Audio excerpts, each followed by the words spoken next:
Hello guys, magandang tanghali po sa lahat po. Ako po ay nag-iihaw po ng isda.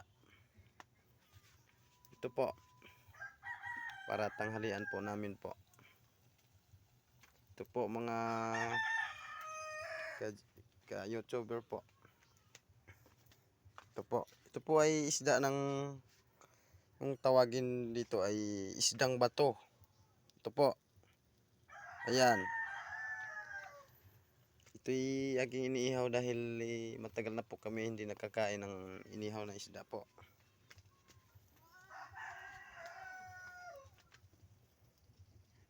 Ito po ay kuha ko po ng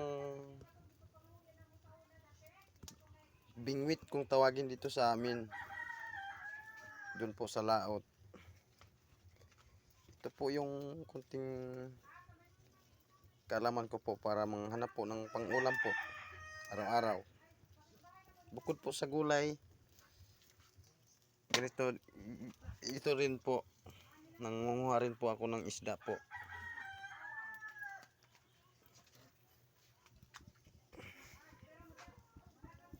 Iba't ibang klase po to na isda po. Ito may mahaba, mayroong kulay berde. Ayan po. Pero mas madami po ang mulmol po. Nakuha ko.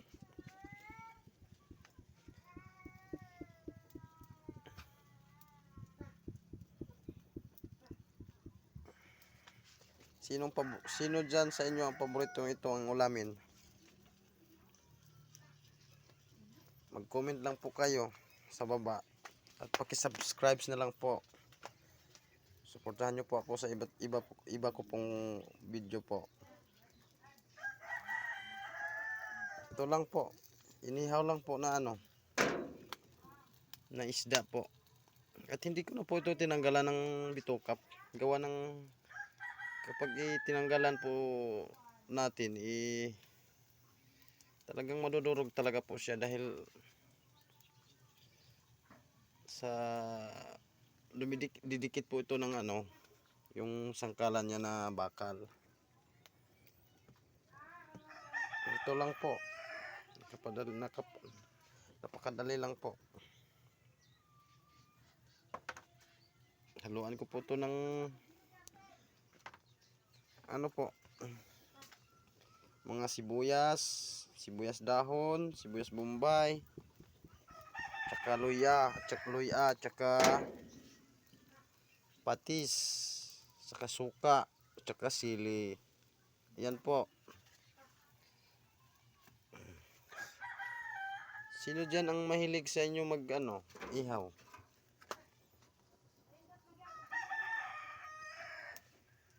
Po.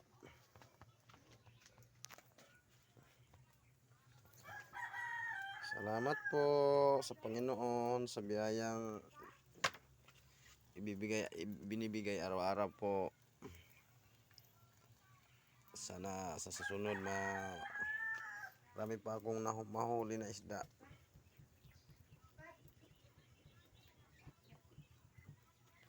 Hindi ko na videohan yung paghuli ko ng isda dahil gawa ng mahirap magdala ng cellphone sa laot, sa dagat. Dahil kapag ikaw lang mag-isa, hindi mo talagang magagawa yun dahil walang tagahawak po ng tansi. Walang tagahawak ng cellphone mag-video. Talagang mahirap po. Ito na lang po ang nabidyohan ko po. Ang mag-ihaw na lang po.